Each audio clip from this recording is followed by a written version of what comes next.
Most welcome, all my friends around the world and in India. Good evening, good afternoon, good morning, and late night to the people in the Far East. Thank you so much for coming in so many numbers today. And let me first welcome my friends Arvind Datar. Welcome. So Good nice of you evening. to spare your valuable time. I know you have a major matter coming up tomorrow morning and you have still found time. And for us, you always have been extremely busy. And, I'm delighted that you both have found time to come and talk to us. So today, my objective is to let you speak a little more, and I will speak much less, and we'll continue the dialogue with the other people later on. But that is the first thing. One of the things I wanted to really take up was, for a long time, when BEPS was introduced sometime in 2013, the BEPS project, and since then we have, seen number of issues around the source rules, the nexus, and overlapping jurisdictional issues and whatnot. And I always wondered that, why this is happening. And one reason which I felt, and I have a presentation which I sent out to you all to save time of everybody. I can just go back. Is that is that the the whole problem of jurisdictional, and the source rule. So BEPS project started without really spending enough time on what is base, because BEPS is nothing else but base erosion profit shifting. So you base, what is base? I think that is where I hope we would have spent a lot many more hours, but whereas we spend a lot more time on implementation and stuff like that. And it is like, while we are not clear on the concept of base, what you otherwise call source, you know, uh, we are trying to talk about its implementation. So it is very important that we focus on that. And what has happened, as I can see, is that, and once again, I'm mentioning that we are encroaching on the taxing sovereignty of different countries. Of course, concept of sovereignty itself, at some point in time, the nation state theory will come into question. But for the time being, we are encroaching on the taxing sovereignty because nobody is very clear where the source is. Everything is in the cloud, and clouds keep on moving from one country, one place to other, and stuff like that. So it's very important to solve this problem. So as I have, uh,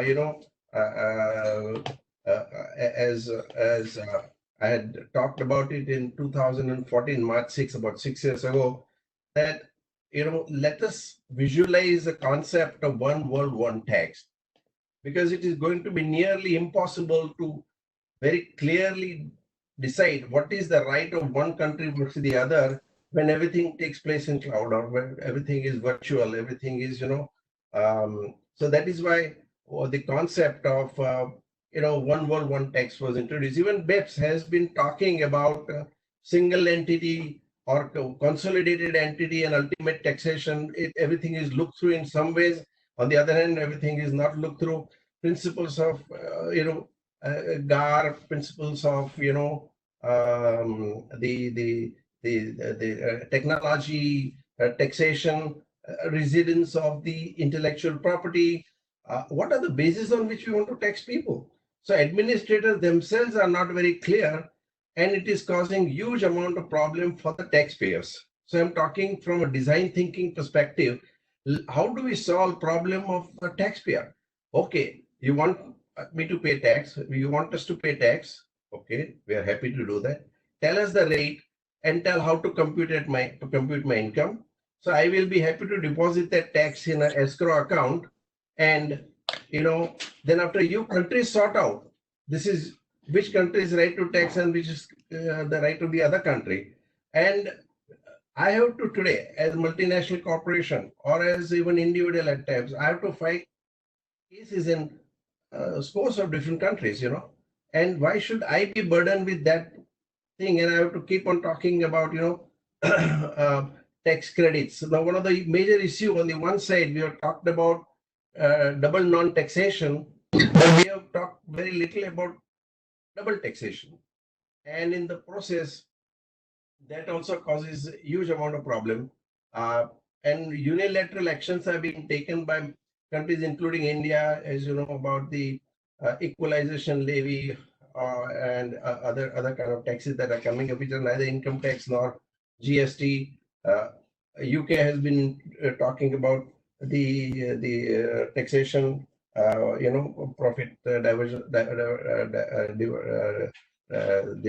what do you call diverted profit tax and stuff like that. So it is very important to now come to some resolution on what is the base. What are the bases on which we are going to tax people? One is the concept of tax residence, other is the concept of source. Now, both these concepts are getting a little tricky because even residence is becoming more and more, trickier. For example, in future, with augmented reality, virtual reality, holography, and stuff like that, I may be able to be present in more than one place at one point at the same time. So, what will you consider? My virtual presence in terms of holographic image, or my residence because of the physical presence? So, all these things are going to be very, very complicated. So, one thing, a simple thing that I, as a taxpayer, would like to do is to say, okay, please tell me the tax. I will deposit that tax. You don't think that I'm going completely untaxed everywhere in the world. I will put that tax. You countries, between you, you are 100 people, you sort that out. Okay. And here there is a problem for me to be in all different jurisdictions, of managing tax affairs, issues of tax arbitrage, and all those things that are coming up. Very what is called subjective concept at times, and it's very important that we resolve somewhere along the line. And as I say, that if you do not resolve, there will be, I in lighter vein, I would say, don't take an offense there, but it will become like, as I said, tax imperialism, and we'll have new tax monarchs, because you can decide anything on any day. Everything is becoming dimmed income, and in the process, taxpayer is at a loss to find out how should he decide his behavior. So, as a government, your responsibility is to give me reasonably clear laws, reasonably clear rules, and avoid overlaps that may happen between different countries. So, this is what is the concept of um, concept of one world, one tax. And I think we can think about it and talk, but I want Arvind to now start, because he has limited time and Porus limited time. So may I request Arvind to tell us constitutional aspect of what are the limits to taxation? Okay, that is a good starting point. And of course, Porus will elaborate further in his own way on these concepts. And, if we can take this forward, very good. So at least over a period of 5-10 years, we can resolve some of the burning issues. Yes, thank you so much. Thank you so much for that brief introduction. I mean, I've heard your passion for the concept of one world, one tax. You've been articulating it at the IFA, and maybe if not the entire one world, one tax, at least we'll have to have globally accepted principles which are applicable across the world. And maybe the MLI is one step to that, where all of us agree on this. These are particular things which will apply across the board sooner or later. One problem is that as long as you have double taxation avoidance agreements, and as long as you have where once countries agree, then you have to respect that, and you can't then subsequently checkmate it by some other provisions. Book I wrote on the constitutional aspects, because at the heart of it, the source of power is the constitution. As far as today's webinar is concerned, I think I'll focus more on the constitutional implications of taxing non-residents and taxing other incomes arising outside India, which is becoming a major source of concern. I will not go into domestic taxation, because there the issues are basically overlapping of taxes, which has been largely resolved by GST. We don't have this issue of paying service tax and sales tax on the same transaction. That has been substantially sorted out by GST. GST has got its own problems, but that's outside the scope of today's discussion.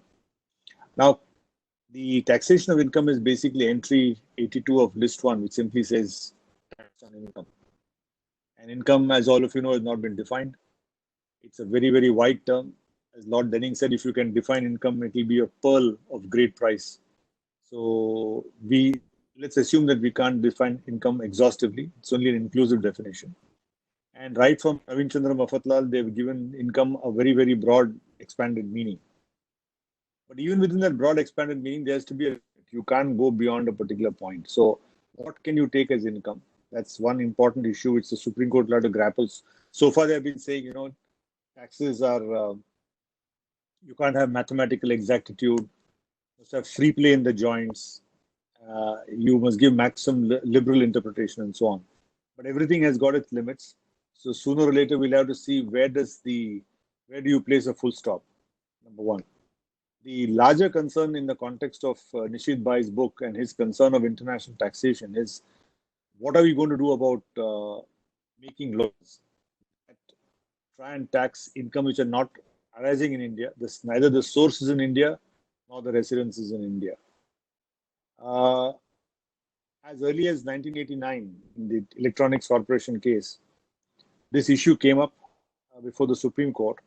And Justice R.S. Pathak, in a very short and nice judgment, he said that, look, we have to decide whether we can go and tax something which is completely outside India. And he referred the matter to a larger bench. Unfortunately, as things turned out, Electronics Corporation, perhaps because it was a public sector undertaking, I don't know, it withdrew its petition. And that matter never got resolved. Then, of course, you had the subsequent judgment of GBK, which I would request Porus to speak more about, on where they have discussed the issue of extraterritorial operation. Now, before I get into these two cases, I would like to tell all participants and all the audience that Article 245, Clause 2 of our Constitution says that no law shall be invalid merely because it has extraterritorial operation. In other words, because a law operates outside the territory of India, it will not be taken to be unconstitutional. Very interestingly, just to tell you briefly, this Article 245 has been borrowed from Section 311 of the Government of India Act. And as you know, in the Government of India Act, 1935, you had the British India and you had the princely states. So you had 42% of the land mass you had 555 princely states and you had British India. And this act said that whatever law is made by British India, it will not be deemed to be valid because it has extraterritorial operation. Now, what was that extra territory they were talking about? They were not talking something outside undivided India. They were talking about the laws operating over the princely states. And there the definition said extraterritorial operation mean laws which operate over territories over which the crown has suzerainty. So they said our law will operate in territories over which we have control. That's the concept of extra. We have borrowed it identical, verbatim in Article 245, and that is going to create problems. And one very, very important point which the Supreme Court has to decide, which we'll have to grapple with, is while 245(2) permits a law with extraterritorial operation, what is the position of a law which is an extraterritorial legislation? In other words, the law is valid, but it operates outside India. Typically, you are resident in India, but you earn income outside. They can still tax it though it is earned in the US on the grounds of residence. But if it is extraterritorial legislation, then what happens? Can Parliament pass a law? Now, there are two schools of thought. One school says, no, you can't make such a law with extraterritorial legislation. The other school is, yes, you can make a law. All that will happen is it will not be enforced. Suppose tomorrow you say that if any person of Indian origin or any person whose parents were born in India, wherever they are residing in the world, they have to pay tax. And let's say that a person whose parents are born in India, but he is now settled in the US for 20 years. Can you tax his income? You can pass. How will you enforce it? So one school of thought says that you should not pass a law which you cannot enforce. That should be a self-discipline provision. But this is an issue which has to be checked. Now, as far as India is concerned, we are going more and more dangerously outside the territory. I think the first important shift came after the Ishikawa Jima Harima judgment. Despite that judgment, they had an explanation saying that whether the source is, whether the business is in India, any connection is in India, any presence is in India, we can tax it. Then, of course, then you had the Vodafone judgment, which is a classic case of extraterritorial legislation, a classic example of not just retrospective but retroactive taxation, where you not only make the law operate backwards, but you change the fact situation. You create a legal fiction retrospectively and then apply. That is retroactive taxation, which is quite different from retrospective. Now, what did you do? You amended, you put an explanation to section 195 and said that if one non-resident pays income to another non-resident, he still is liable to deduct tax at source, irrespective of whether there is any connection with India whatsoever. So this is a major concern which has to be addressed sooner or later. Vodafone also, the explanation 5, can you, an Indian Parliament, say that because the underlying assets are in India, the British share becomes an Indian share, and the situs of the share is to be India. Okay, is that permissible? That again is a question.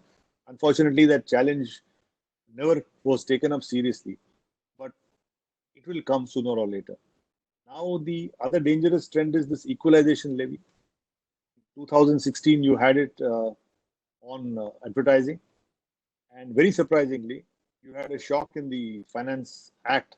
It was not in the bill, in the Finance Act it came. And what was startling and very unfortunate was you passed the act in the end of March, and within 8 or 9 days, you say the law is going to be applicable. So that law has kicked in on 1st April. Now, you have passed the law. I'm told that there are as many as 9 various associations, foreign associations, chambers of commerce, who have taken it up with the government of India and protest against this kind of a levy. Now, if you take the equalization levy, out of the 3 categories, one is a category of non-resident, applies to a non-resident also, who has to pay the equalization levy on his transactions with an Indian party. Now the question arises, A, can you do so? Secondly, if you make the law, how are you going to enforce it? Let's assume there's a non-resident who is liable to pay equalization levy. He doesn't pay it. What steps for recovery are you going to take? Obviously, you can't take it as take an order to the US courts and attach the assets of the US company. You cannot. One question that arises is that in the equalization levy, sections 220 to 227 are applicable. So your recovery mechanism is applicable. So suppose it's a non-resident which doesn't pay the equalization levy, but it has some assets in India. Can you attach the asset under Schedule 2? That's another question. How do you recover it? So these are all major issues. And I think that one suggestion I would make, which we can put to the government as the time comes, that after the COVID-19, with the world economy in shambles, if we are going to attract FDI, if we are going to have foreigners come in, then we simply can't have this kind of aggressive, hostile legislation, which is unheard of anywhere. And we have also taken our definitions to absurd limits, whether it's a Formula One or it's a MasterCard. We are really, really pushing the limits of absurdity in taxation. So I think we'll have to really, really think and try to see that we don't pass such laws. I'm very seriously concerned with not only equalization levy, but the new definition of significant economic presence, the 194O, which has come in. So virtually you have every case where if any income is going outside India, somehow you tax it. We know how in section 916, the definition of royalty has been completely abused. Fees for technical service, something which no sensible person can call royalty. You call it as royalty and tax it, and then the litigation goes on.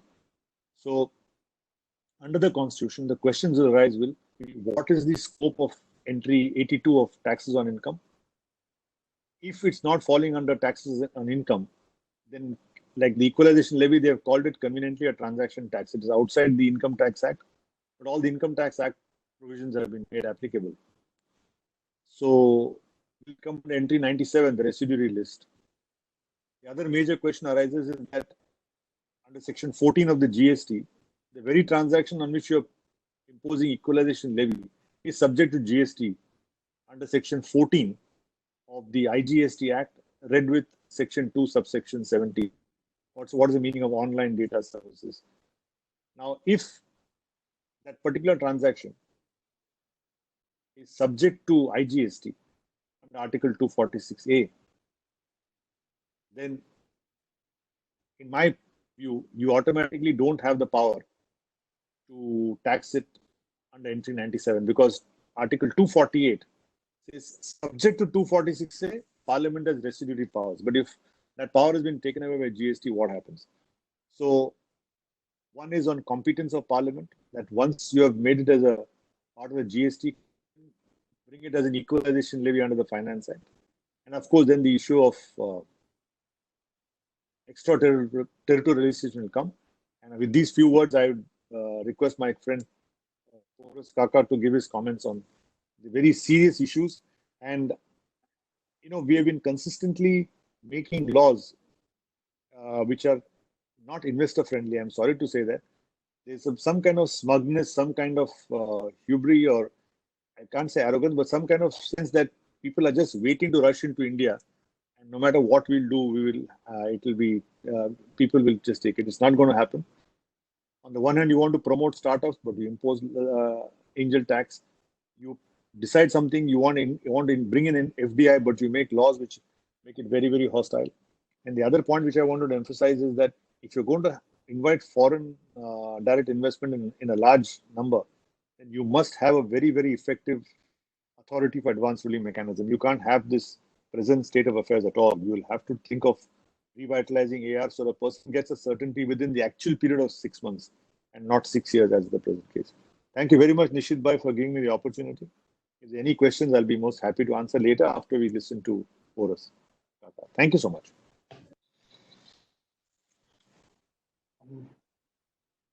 Thank you, Mr. Datar, for your words. Mr. Kaka, I think we'll leave it up to you. I don't want to take up any time to sort of react to Datar's comments. I'm going to propose to deal with what can briefly, which is extraterritoriality. And I'll take you through a history of the provisions, and I'll really touch on the significant economic presence and the equalization levy, and on the extraterritoriality as far as the two of them are concerned. So when you look at our constitution, we start with Article 246, which distributes the power to tax into two lists. That's the union list and the state list. And then there is, of course, a third list, which we are not concerned, which is the concurrent list, but that does not necessarily have any taxing powers. When you come to the list 1, you have entries 1 to 81, which deal with legislation, and 82 to 92, which deal with the power to tax items. In the state list, similarly, 1 to 45 deals with legislative items, so items on which the state can legislate, and 42 to 62 gives the right to tax. Agriculture, for example, falls under the state list to legislate under Article 14 of List 2, and the right to tax comes under Article 46. There is an omnibus article, which is Article 97 in List 1, which gives the power to the Union to legislate on the right to tax anything which is not in either list. And now when we come to income tax, we find that defined or not defined, as Arvind mentioned, in entry 82 of List 1, which says taxes on income, the right is given to the Union of India. These are very briefly the overview of the provisions of our Constitution. We then come to Article 245, which deals with the right of the Union to legislate on matters which are extraterritorial. And it says that no legislation will be struck down on the ground of extraterritoriality, and gives the power to legislate in respect of the territory of India, etc., etc. This is the article on which we will test issues like equalization levy, like significant economic presence, first on the point of constitutionality vis-a-vis Article 245. And then also there is a lateral issue, which is their validity in light of an existing double taxation agreement, and does it override or intend to override existing existing treaties. So I'm not really on constitutionality right now of the equalization levy or which article it falls under. I'm primarily on its extraterritoriality. For extraterritoriality, we have to go back a little bit in time to understand. And we have 3 or 4 principal decisions of our Supreme Court that I propose to analyze. There are 4 decisions that I propose to analyze, for lack of time, anything else. One will be the decision of carborundum, which is in 108 ITR 335, followed by the decision of ECI, which is what Arvind mentioned in 183 ITR, Justice Pathak's decision, and then one constitution bench and one decision bench in the case of GVK, 332 ITR 130, which deals with first the constitutionality of the extraterritoriality principle, and then the merits GVK, which is 371 ITR 453. So having set the scene, let's go back to 1977, when the Supreme Court was deciding the issue of taxing of technical services. And remember, the facts of this case, this was an agreement for transfer of technical know-how. Why do I emphasize this?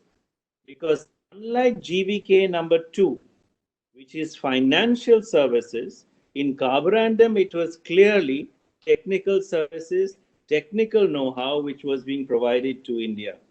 The Supreme Court, in one of the classic decisions, laid down various right to tax and so on, and held that this item of supply of technical services from outside India to India was not taxable in India.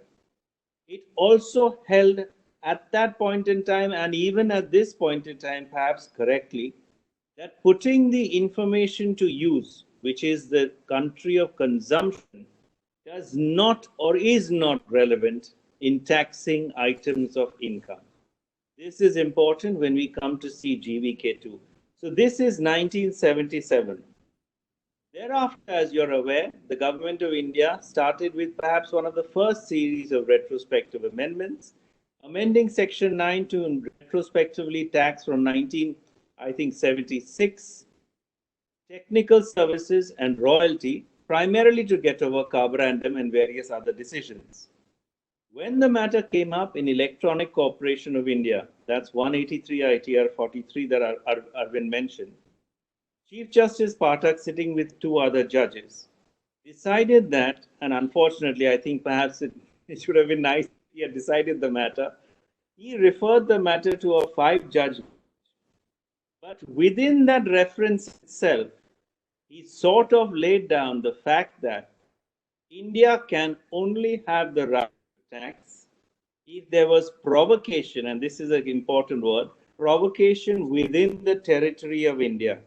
And there must be nexus with India, and this nexus was provocation within the territory of India.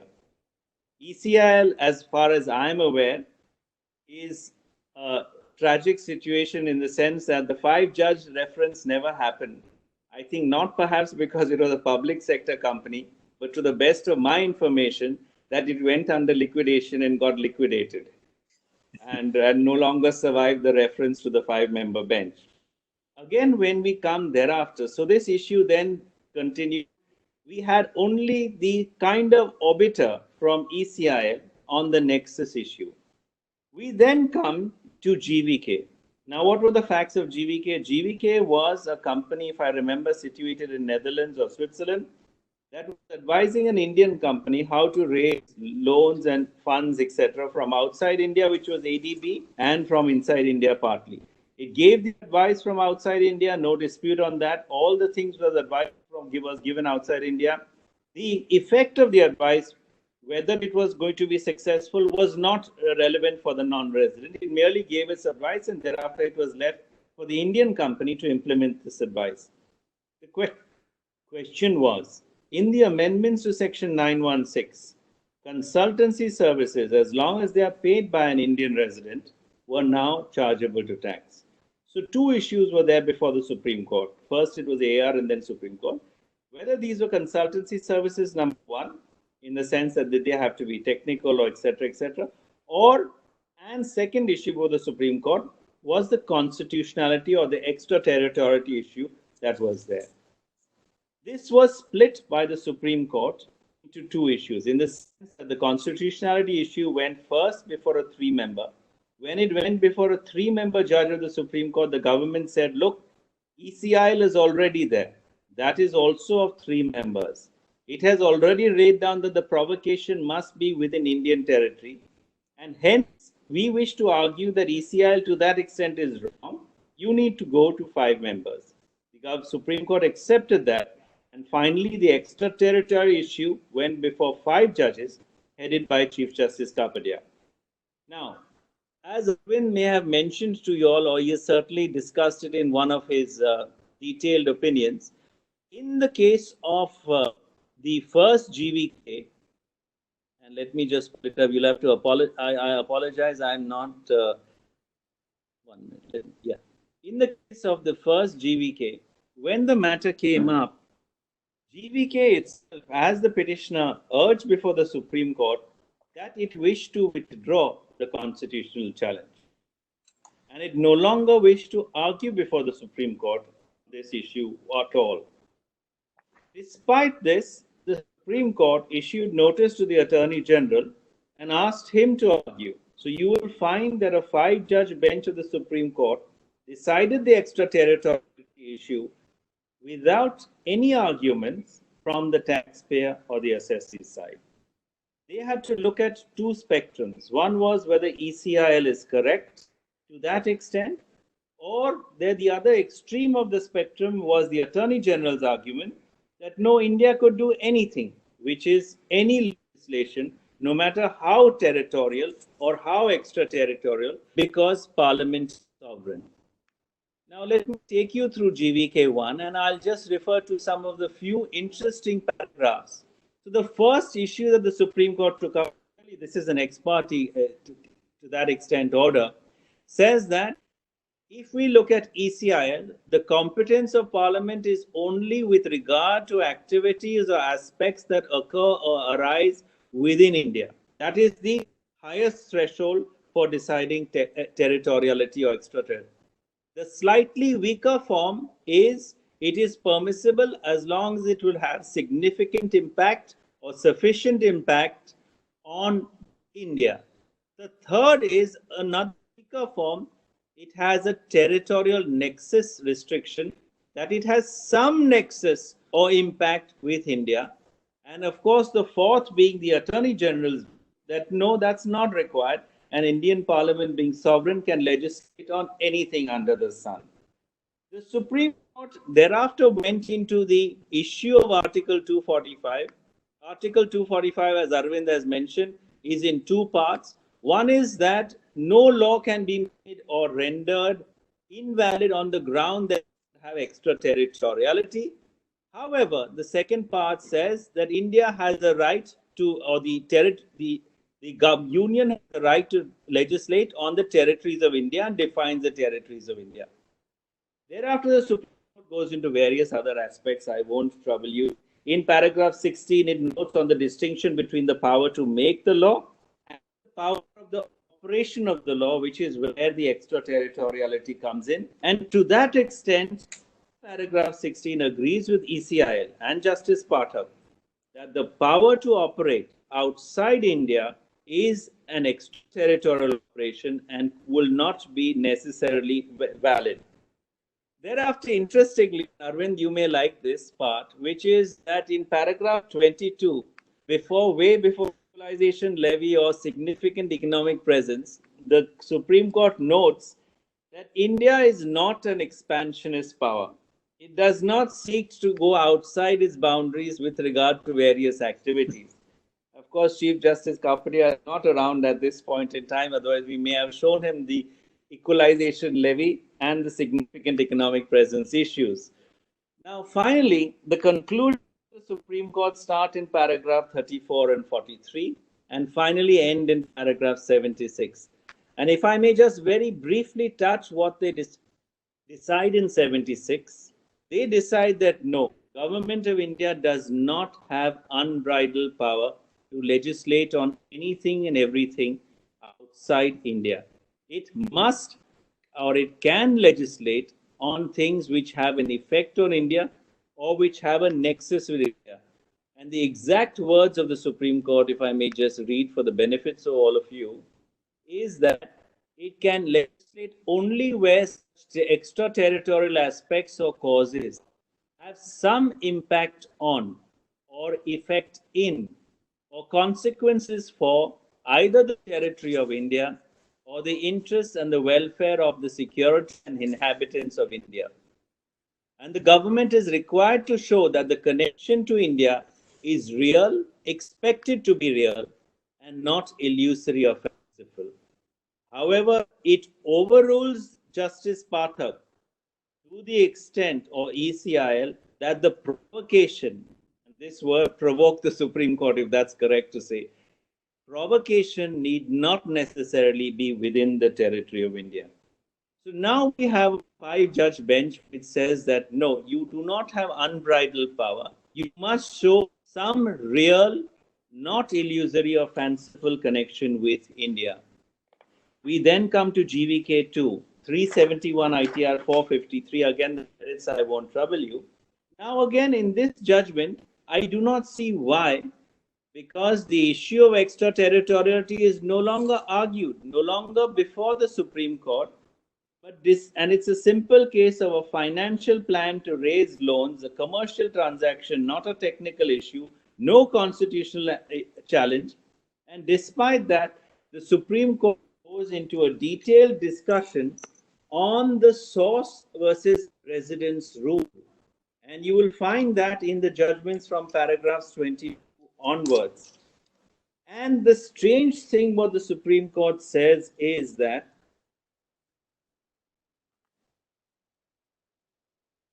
it says that the source rule is in consonance with the nexus theory.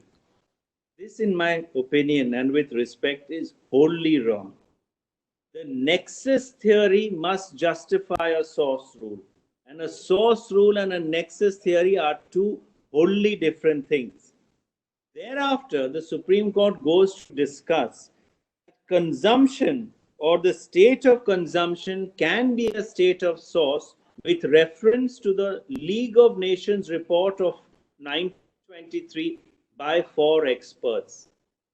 This is again wholly contrary to the history of international tax. The 4 experts in 1923 report were never accepted by the League of Nations. Thereafter, the models that have been drafted are actually contrary to that report. If consumption was the state of source, memorandum is wrong. Even today, as late as in 2020, only in 2017 did the UN model introduce a technical services clause on a source rule.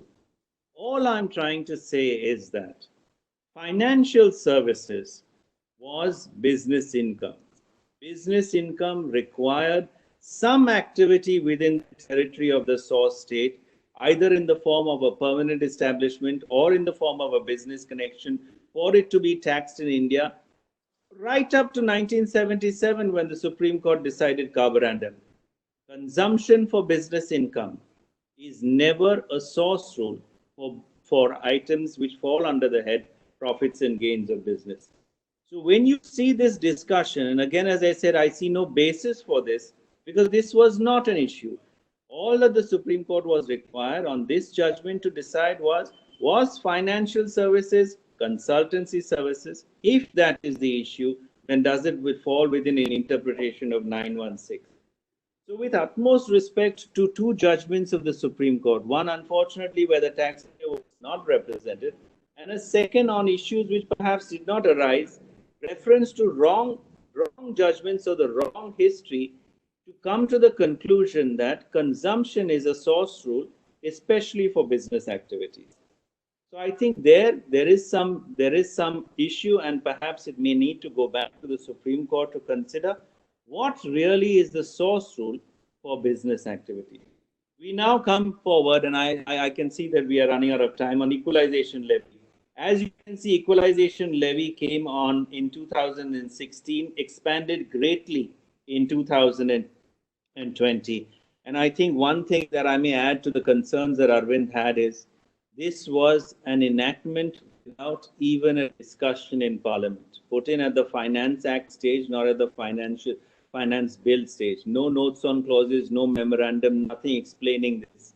Great concern. It goes, especially the e-commerce part, is going to create a significant amount of issues. Now, is it extraterritorial?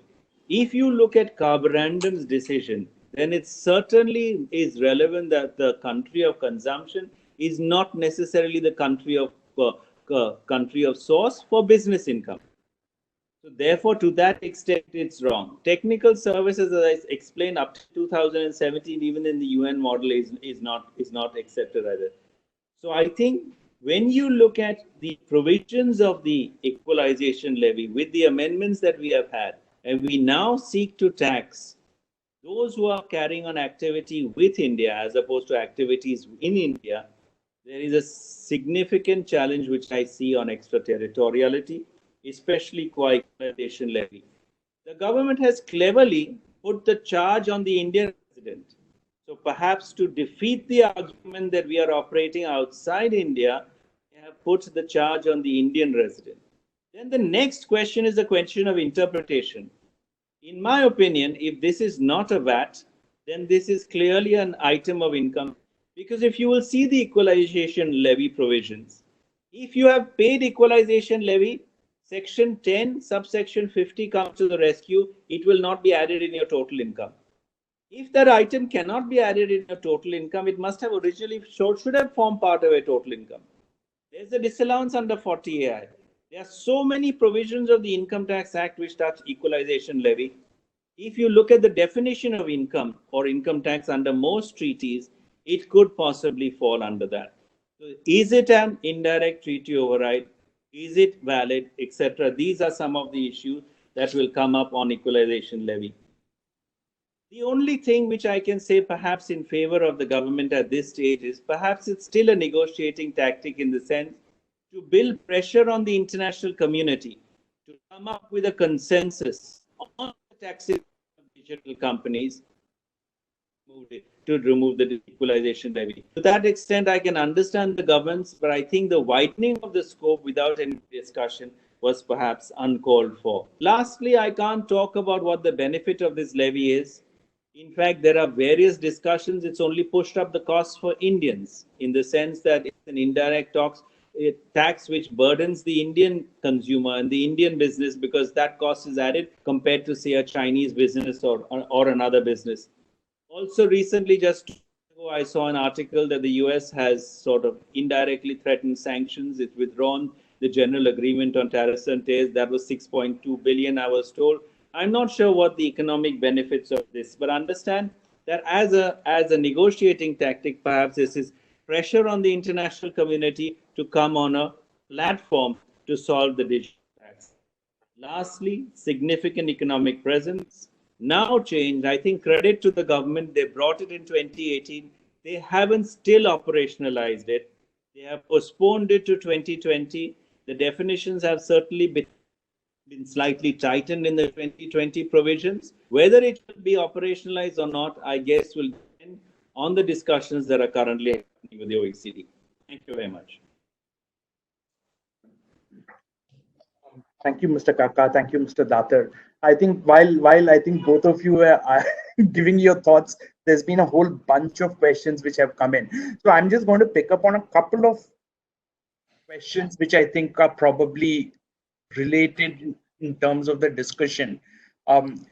Just purely in terms of the GVK decision today. The GVK decision moves away from, it does not put in a quantification as to the impact for India to have the taxing right. It just talks about as long as there is some impact, that is good enough for India to have the right. So would that effectively mean that there is a dilution? Because the government's argument simply put on SCP would be that, well, we have said that if you have so many users who are sitting in India, that is a good enough tangible nexus from their perspective. So would GVK effectively result in dilution of obviously what Carborundum, going back to the 1961 or even the 1922 Income Tax Act, which talks about within British India and without British India. So would that be the case that today, so long as GVK is there, there is effectively a dilution which is there in respect of how the government or what right the government has in terms of looking at extraterritorial legislation? I think if you go back to what I said on GVK, there are parts of Justice Kapria's judgment that says the connection should be real or not fanciful. Now you must remember, if we come to the conclusion that this is a tax on income, then the question is, if the non-resident has no connection with India, except, and again here there's a caveat, except the source of payment comes from an Indian residence or an IP address located in India. Now just give you an example. If you're using a VPN, you could hypothetically be situated in United States, use a VPN that has a location in India, and still will fall under the equalization levy, hypothetically, if that's the case. Or you could be an Indian resident sitting in New York, purchasing things for your New York office, and you could get covered. Now, these, with my opinion, the fact that merely the payment is coming from an Indian residence or the source of payment can possibly be from India is a very tenuous thing.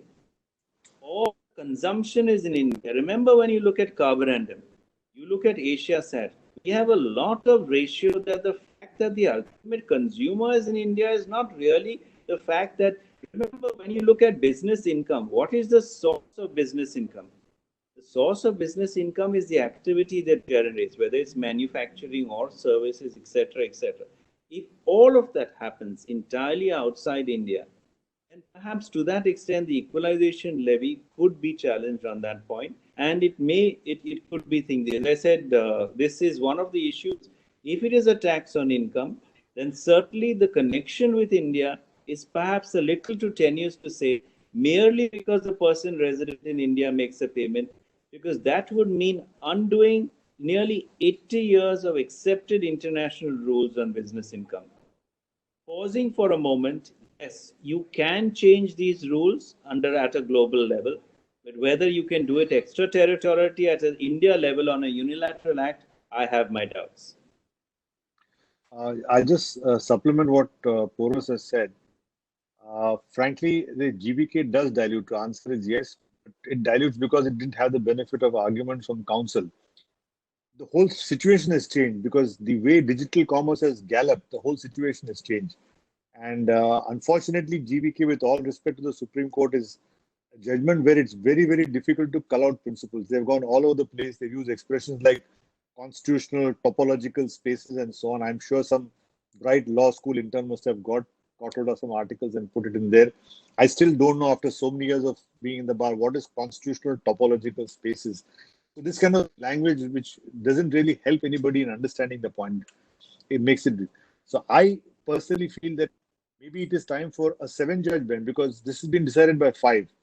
Either you overrule it, or we'll have to say, in the light of digital commerce, see, different rules of interpretation apply. When does a contract get complete? What is a PE? What's a virtual PE? All these new things have come in, which requires a complete relook on this particular situation. Carborundum was a wonderful judgment of Untwalia. It came from the Madras High Court.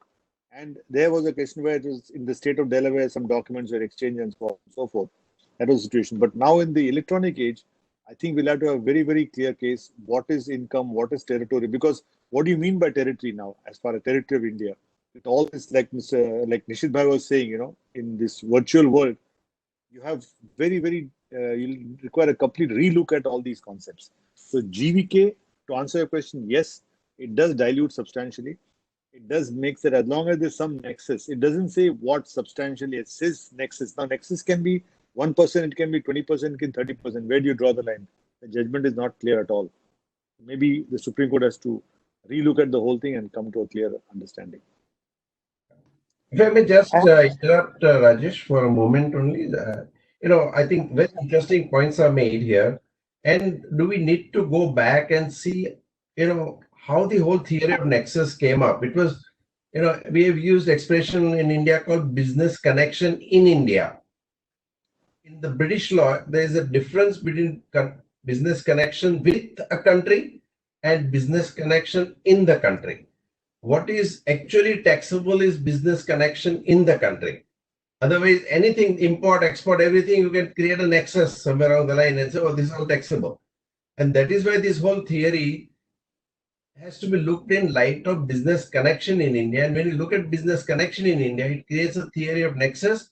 But nexus per se is not that important as much as sufficient nexus or some kind of reasonable nexus has to be established. Otherwise, everything is touch and go. That is one point. Second point on the equalization levy, even if you do not call it strictly income tax, would it fall within the concept of similar taxes under the treaties? Because treaty would cover income taxes and similar other taxes. So if it falls under that, and if there is no permanent establishment, then that also should not be ideally taxed. But given the fact we are getting into whole digital world, and all this theory of nexus and everything is also going out of window in many ways, very difficult to find out. It not only causes problems for taxpayers, but also for tax administrators. And if they take any position in favor of taxpayer after 5 years of retirement, they may be hauled up. Who knows? I think this is the major concern. And that is why we really as a world need to think the theory of, what is the source? And I think expressions such as expansionist, we are not an expansionist country. I think that brings me back to my expression a little harsh, that it's nothing as expansionist is imperialist. So those are the kind of things we need to, and as you rightly said in the beginning, that we need to harmonize a lot of things around and see that taxpayer is not put at a disadvantage. He spends more time and work around that. I know you all need to go, but Rajesh, over to you back. I'm sorry to take some time, but I thought I'd just... I have only two questions before I come into Dhruv for you for any last remarks. So one other thing is that when you start going, take it one step ahead. Today we are talking about equalization levy, that's well and good. But then we have the new, potentially the discussions which are happening around Pillar 1 or Pillar 2, where you're now going one step ahead to say that even a portion of the revenue of the country of residence will be attributed back or resourced back to the source state on the grounds that, well, you have the market, that's the market country where the people are. Even would some of those aspects, because obviously while these are, a lot of what we are trying to do comes in from the discussions which are happening at OECD. But do we sometimes fail to actually look at what is the scope of taxing powers under the Constitution to see whether some of these will actually stand the test of extraterritorial operation? So I think if there is a global agreement, and in today's digital world, sufficient activity with a country, again, the difference is in a country. Up till now, the activity, at least as far as business income was, required activities in that country, even from a marketing agent, sales agent, etc. Now we wish to produce the entire environment is changed into a concept where that's not required. An activity will be activity with a country. And if nexus levels are accepted at an international level, whether it's in the context of users or sales or turnover, etc., I think then probably certainly the nexus will be taken into account to the Supreme Court and saying this is sufficient nexus if it is done at a global level.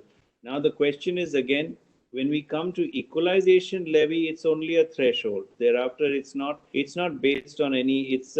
It's like a minimum rate, and anything above that is automatically irrespective of the non-resident.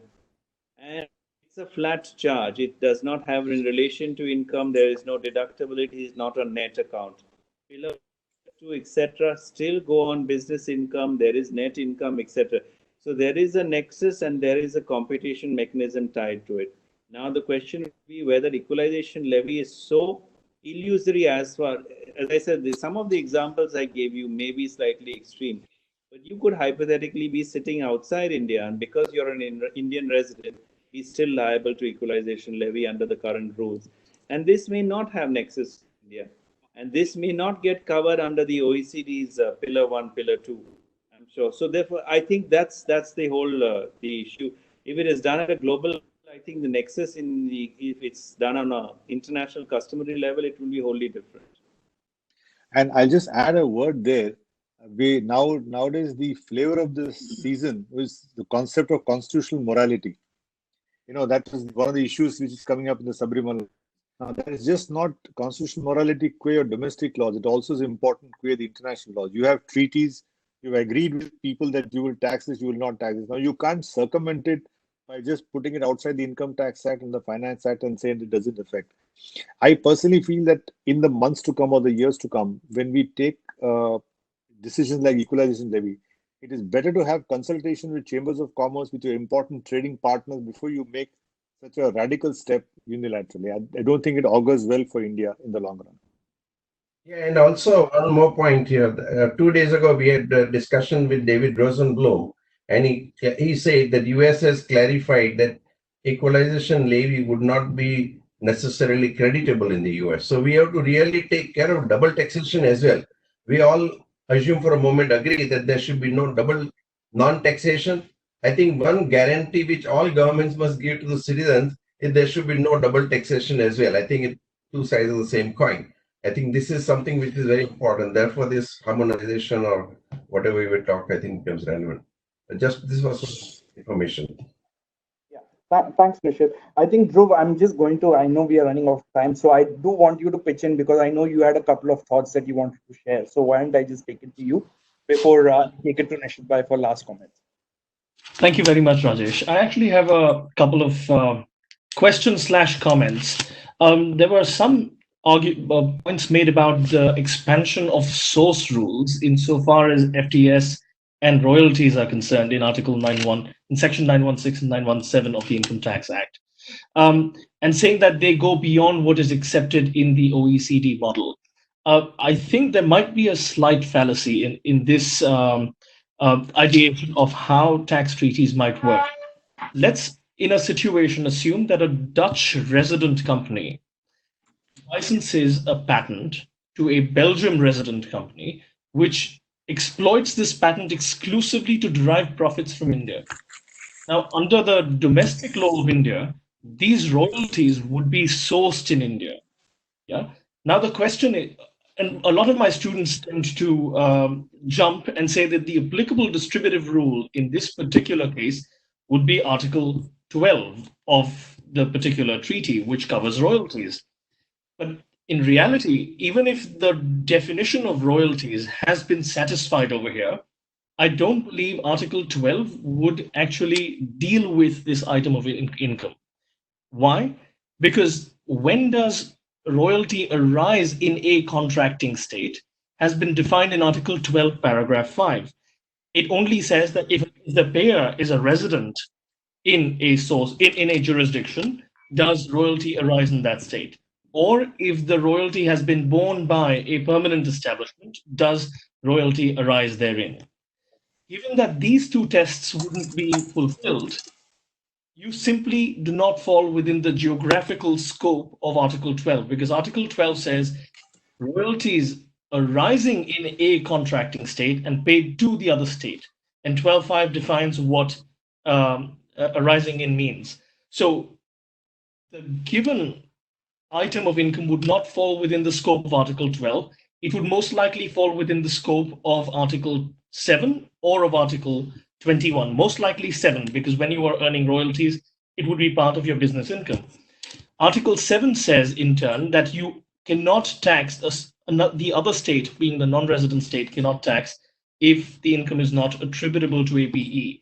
So that's the way tax treaties already deal with this issue of expanding source rules. They just wouldn't fall within the bilateral scope of the specific distributive rules, and they would be captured by the global scope, geographical scope of Article 7 of the concerned tax treaty, which would prohibit India from taxing. So I think insofar as tax treaties are concerned, there are adequate checks and balances and restrictions on how far a state can tax on a non-residence basis.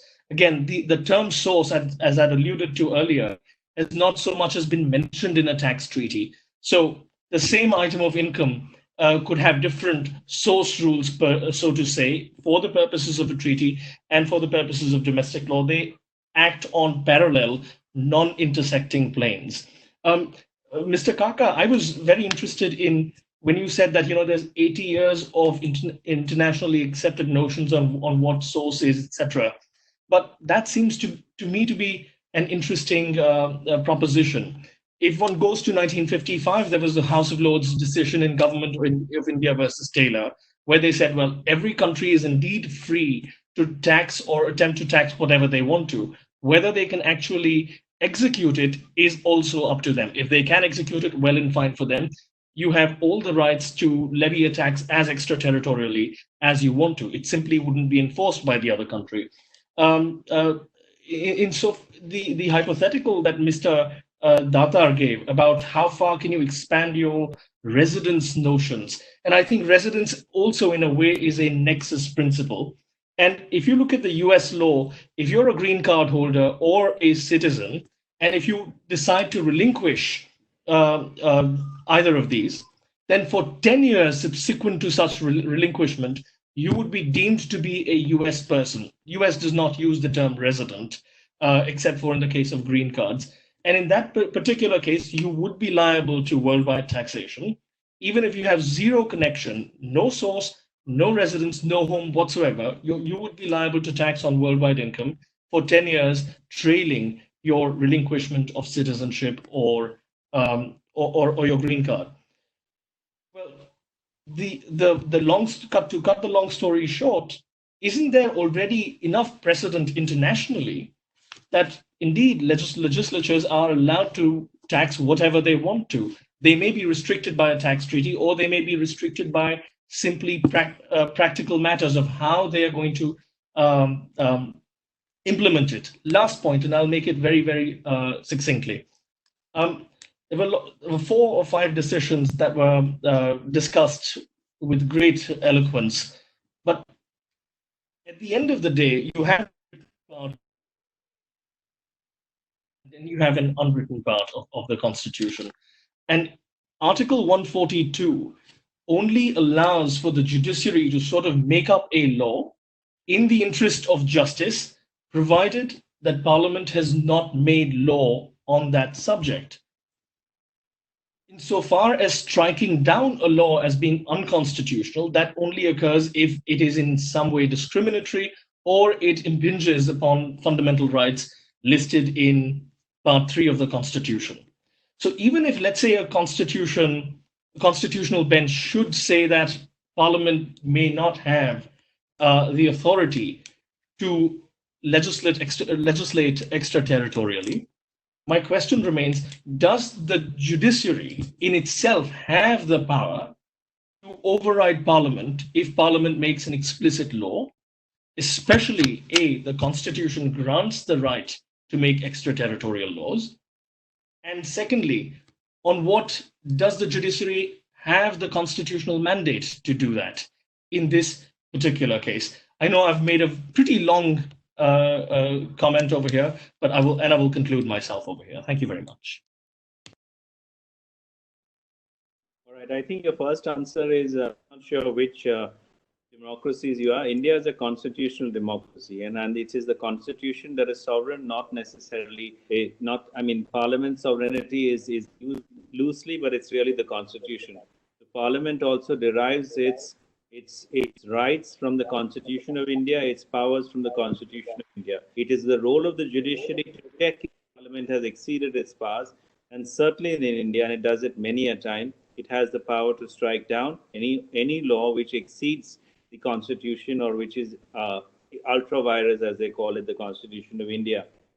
If your answer on the power to legislate, the answer again, if you will go back to my earlier discussion, is in paragraph 16 of GVK 1, the distinction between the power to make the law and the power to actually operate the law. The power to make the law exists in all parliaments, because they can make a law which is extraterritorial, but if it is not within their scope of power, which is our Article 245, the court can strike it down as being ultra-virus.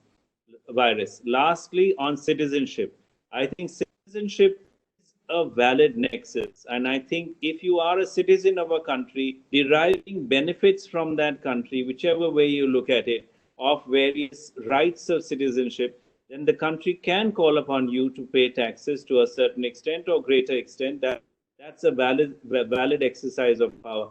I think when we look at extraterritoriality, we are looking at those who are not citizens, those who are not residents of a particular country, and our courts have the right to strike down not only on constitutional issues but also in conflict with other constitutional provisions, and 245 would be one of them, read with GVK1.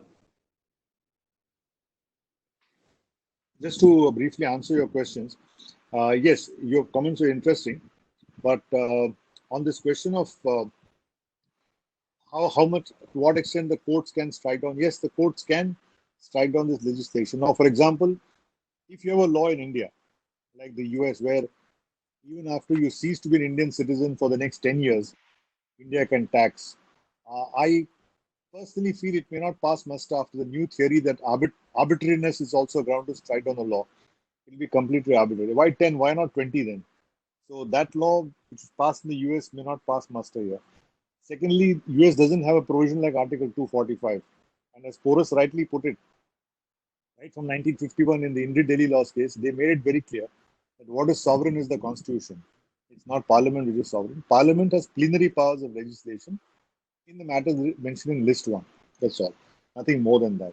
So I think here, unless the government, if the government insists on going the way it is going, by going to equalization levy and pushing the boundaries of taxing things, we have virtually come to a situation where as long as there is some Indian present somewhere in the transaction, they want to tax it. That's what I feel it is. We don't have a source rule. We don't have a residence rule. As long as there is one party to the transaction is Indian. And as Porus rightly mentioned, with this internet protocol address, technically speaking, suppose I go to the UK and I'm there for 3 months on a consultancy. Apart from what I earn income, even other transactions will start becoming subject to the online supply of online services. To me, will become subject to equalization levy. So why not the hotel charges? Why not my taxi charges? Where do we draw the line? So I think we have to really seriously reflect on, can we just do whatever we like and then say that it's part of our plenary powers? I don't think so. Thank you so much. Thank you so much, everybody. Yeah, thank you, Mr. Kaka. Thank you, Mr. Datar. Nishith, last remarks before we wind up the session. Yes, only 30 seconds. I know it's wonderful to have discussed all these issues, I think, and now we need to take this thing forward to some extent, because we can always complain, we can always discuss, we can talk about it, but we need to do something about it as well.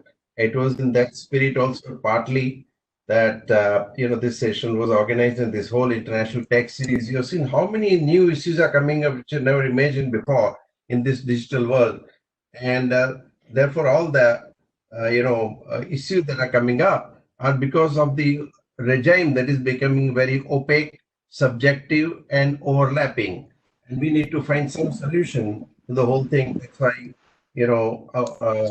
we need some way to make our problems heard. And as I mentioned, this is not a problem only for taxpayers. It's also a tax problem for the tax administrator. How will he make a decision when he takes a subjective bona fide decision today, and after a few years he's hauled up because he did not think of some imaginary situation or imaginary theory? So I think we have to really revisit the purpose of income tax. And number two, that we have to communicate to OECD and otherwise that whatever you do, no problem, but give me at least reasonable clarity, reasonable way to manage my affairs so that I can behave and I can create more productive business world rather than just fighting with tax department in 100 different countries. Of course, some of us will lose our business, but at the same time, it will make world a lot more happier. And that's why we came up with this idea of World Taxpayers Organization, because the OECD and some other countries are thinking of World Tax Organization. We thought, let us make it taxpayers as well, because what we want to solve, nobody is saying we don't want to pay tax. Okay, we want to pay tax, but tell us how much and how would you compute. If you can give answer broadly to these two questions, I think it become much more, world will become so much more productive in this whole thing. And that is where what is the concept of 111 tax. and all of you are welcome. We have had an excellent exposition from Arvind and Forrest, both my friends. You've done a tremendous job in short time to explain the most complex issues of international tax and the theory of nexus and everything that goes with that. I think let us continue the dialogue. How do we spend an hour and 15 minutes? We just don't know, it pass through very quickly. Thank you very much.